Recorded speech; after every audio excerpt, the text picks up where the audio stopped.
بسم اللہ الرحمن الرحیم۔ پچھلے ایک ماہ کے دوران ہم نے صحافت اور میڈیا کے حوالے سے 2-3 پروگرام کیے تھے۔ صحافت اور ادب کا ایک بہت اہم شعبہ ترجمہ نویسی یا ترجمہ نگاری بھی ہے۔ آج باتیں میڈیا کی کہ 122ویں پروگرام میں ہم فن ترجمہ نگاری پر بات کرنے کا ارادہ رکھتے ہیں۔ یہ ترجمہ اخبارات میں بھی کیا جاتا ہے، اردو یا دیگر زبانوں کے اخبارات میں، اور اسی طرح دیگر زبانوں کی چیزیں انگریزی اخبارات جب چھپتی ہیں تو ان کا انگریزی میں ترجمہ۔ اس لحاظ سے ترجمہ صحافت کے جو مختلف شعبے ہیں ان میں بہت اہمیت کا حامل ہے، اور جو لوگ اس صلاحیت سے متصف ہیں اور اس فن کو جانتے ہیں ان کا ترجمہ پڑھ کر ایسا لگتا ہے کہ وہ اصل یہی ہے۔ یہ ایک مستقل فن ہے، بڑی مہارت اور محنت چاہتا ہے۔ اتنی آسانی سے یہ فن نہیں آتا، ہر آدمی ترجمہ نہیں کر سکتا۔ جب تک آپ کو اس ترجمے والی زبان اور جس زبان میں آپ ترجمہ کر رہے ہیں اس کے اسلوب کا اندازہ نہیں ہوگا، اس کے محاوروں کا اندازہ نہیں ہوگا، اس کے الفاظ کا اندازہ نہیں ہوگا، آپ صرف ڈکشنری دیکھ کر لفظ بلفظ ترجمہ نہیں کر سکتے۔ آپ اس طرح ترجمہ کریں گے تو پھر آپ اس مفہوم کو اور اس حسن کو غارت کر دیں گے جو اصل مصنف نے اپنی اس تخلیق میں، اپنی اس کاوش میں درج کیا ہوتا ہے۔ اس کے لیے پھر یہ ضروری ہے کہ آپ جن زبانوں میں ترجمہ کر رہے ہیں، جس زبان پہ ترجمہ کر رہے ہیں اس کا کما حق ہو، آپ کو علم ہو، اور یہ اس کے تقاضے ہیں۔ اور پھر یہ پریکٹس سے بھی آ جاتا ہے، آہستہ آہستہ مشق سے بھی یہ آ جاتا ہے۔ خاص طور پہ اخبارات اور صحافت میں جو لوگ کام کرتے ہیں وہ بڑے ماہر ہو جاتے ہیں ان اخبارات میں، اور ٹی وی اور ریڈیو چینلوں میں بہت تھوڑے سے وقت میں تیزی کے ساتھ ترجمہ کرنا ہوتا ہے۔ وہاں پر اتنی ادبی مٹھاس اور ادبی چاشنی تو نہیں ہوتی، اور یہ تقاضا بھی نہیں ہے صحافت کا۔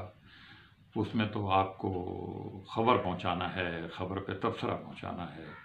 تو اس لیے صحافت میں۔ لیکن جن لوگوں نے کتابوں کا ترجمہ کرنا ہے یا جن لوگوں نے ترجمہ کیا ہے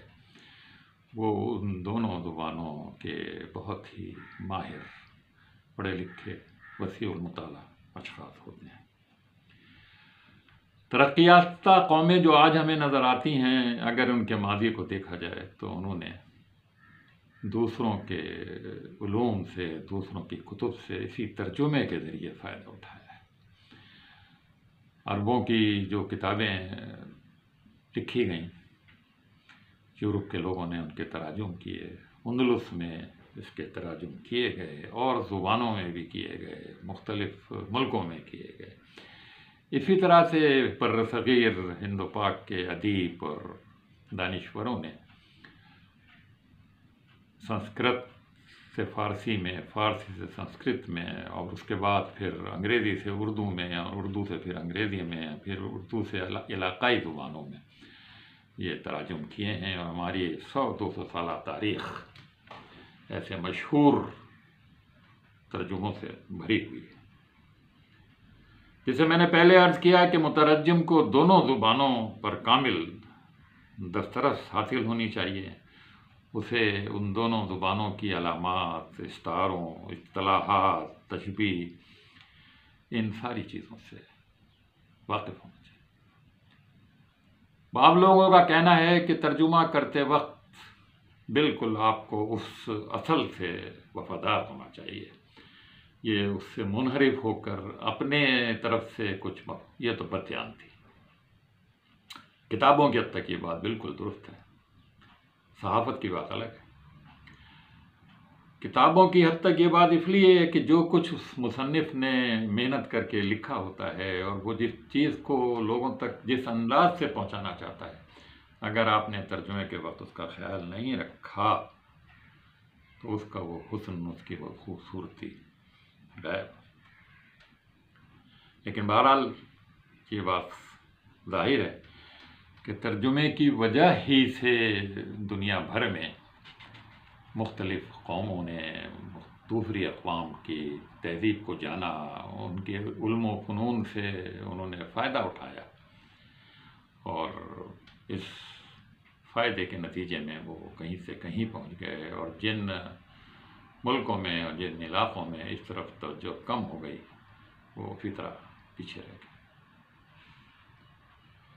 جہاں تک صحافت کا تعلق ہے، صحافت میں جیسے میں نے پہلے بتایا کہ بہت فورت سے کام ہوتا ہے، جلدی جلدی میں کام ہوتا ہے، تو اس کے لیے جو مترجم ہیں وہ بہت ہی مہارت کے حامل ہونے چاہیے، اور خاص طور پہ اردو اور علاقائی زبانوں کے جو اخبارات ہیں ان میں جب ترجمہ ہوتا ہے تو ضروری نہیں ہے کہ وہ اوریجنل اصل زبان یعنی انگریزی یا کوئی اور زبان کی ساری خبر پوری کی پوری ترجمہ کریں، اور شاید سب ایڈیٹنگ اسی کا نام ہے کہ اس کی سبنگ اسی کو کہتے ہیں، اس کو مختصر بھی کہا جاتا ہے اس کو، لیکن اس میں کوئی بات اپنی طرف سے ڈالنا یہاں بھی جائز نہیں ہے۔ ادب کی طرح جو ہے، جو حقیقت بیان کی گئی ہے، آپ اس سے منحرف نہیں ہو سکتے، آپ اس سے ہٹ نہیں سکتے، مفہوم اس کا آپ بیان کر سکتے ہیں اپنے الفاظ میں۔ ٹی وی اور ریڈیو میں بھی اس کی بڑی اہمیت ہے۔ ٹیلی ویژن میں اور ریڈیو میں بڑے بڑے مانیٹرنگ ڈپارٹمنٹس قائم ہیں، اور دنیا بھر کے ٹی وی اور ریڈیو مانیٹر کیے جاتے ہیں۔ ایک سیکشن میں اخبارات باہر کے پڑھے جاتے ہیں، اور ان سے جو کام کی چیزیں ہوتی ہیں وہ ترجمہ کر کے ڈیسک والے ایڈیٹرز پھر اس کو شامل کرتے ہیں،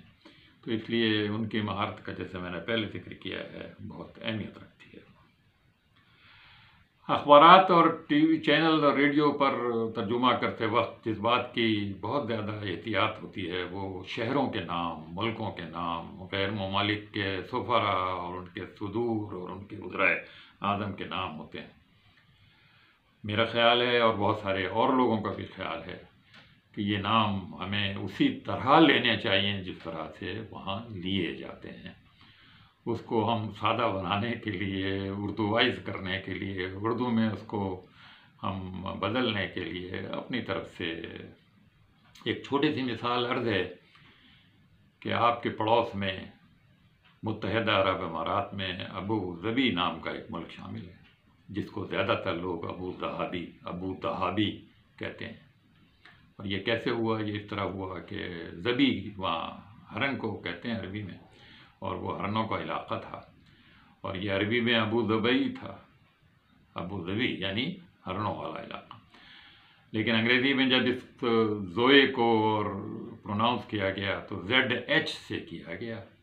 پھر آگے اے لگ گیا، یہ زہابی ہو گیا۔ اب زہابی ہو گیا تو کچھ نے ابو زہابی کر دیا، کچھ نے ابو زہابی کر دیا، تو اس طرح سے یہ، حالانکہ یہ سیدھا سیدھا ابو ظبی اس کو کہنا چاہیے، چاہے اردو میں کہیں چاہے انگریزی میں کہیں، اور عربی میں تو وہ کہتے ہی ہیں صحیح۔ اسی طرح سے اخبارات اور رسائل اور میڈیا میں جو تراجم ہوتے ہیں ان تراجم میں اصطلاحات کو جہاں تک ہو سکے ترجمہ کرنا چاہیے، لیکن جو اصطلاحات ہمارے ہاں عام ہیں، رائج ہیں، ان کی ترجمے کی کوئی خاص ضرورت نہیں ہے۔ اسمبلی کا لفظ ہے، پارلیمنٹ کا لفظ ہے، یونیسکو ہے، نیٹو ہے، ترجمہ کر دیں تو وضاحت سے بتا بھی دیں، لیکن یہ ہے کہ ترجمے کی کوئی خاص ضرورت نہیں۔ انگریزی میں بہت لمبے لمبے جملے لکھے جاتے ہیں، کئی فقرے اس میں ہوتے ہیں، لیکن چونکہ میڈیا کے سننے والے اور دیکھنے والے عام لوگ ہوتے ہیں، انہیں اتنے لمبے، اور سماج جو ہے وہ اتنے لمبے جملوں کو برداشت بھی نہیں کر سکتی، سمجھ میں بھی نہیں آئے گی۔ عام طور پر ہماری جو خبریں ٹی وی چینلوں پہ آتی ہیں، لوگوں کو سمجھ بھی نہیں آتا کہ یہ کہہ رہے ہیں، اور جو جیسے کہ یہ الفاظ استعمال کر کے انہیں مزید بھی ہمیشہ ایسے جملوں کو 3-4 فقروں میں آپ تقسیم کر دیں، توڑ دیں، اور توڑ کر ان کا مفہوم بیان کریں، ایک عام آدمی کو، ایک جاہل آدمی کو بھی، ایک پڑھے لکھے آدمی کو بھی، سب کو یہ بات سمجھ میں آئے گی۔ مطلب بالکل واضح ہونا چاہیے، کوئی الجھن نہیں ہونی چاہیے، اپنی طرف سے ترمیم نہیں ہونی چاہیے، لیکن خبروں کے حد تک جو ترجمہ ہونا چاہیے وہ بہت سادہ، سلیس، چھوٹے چھوٹے جملے، اور خود پڑھنے والا جو خبریں پڑھ رہا ہے اس کی آواز بہت صاف، اس کا تلفظ بہت اچھا۔ اور ظاہری بات ہے کہ ظاہری شخصیت کو تو پھر مد نظر رکھا جاتا ہے، حالانکہ وہ پہلو اتنا زیادہ نہیں ہے، میک اپ کے ذریعے سب کچھ آج کل کیا جا سکتا ہے۔ اصل بات یہ ہے کہ اس کی آواز میں رچاؤ ہے، اس کی آواز میں بھاری پن ہے، اس کی آواز میں ایک خوبصورتی، اس کا تلفظ صحیح ہے۔ تو نیوز اینکرز اور نیوز ریڈرز کو اس بات کا خیال رکھنا چاہیے۔ ترجمے کے حوالے سے یہ ایک مختصر سی گفتگو تھی، انشاءاللہ صحافت کے مختلف شعبوں کے بارے میں پھر بات چیت ہوگی، پھر کسی نئے موضوع کے ساتھ انور سعید حاضر ہوگا۔ آپ اسے اجازت دیجیے، اللہ حافظ۔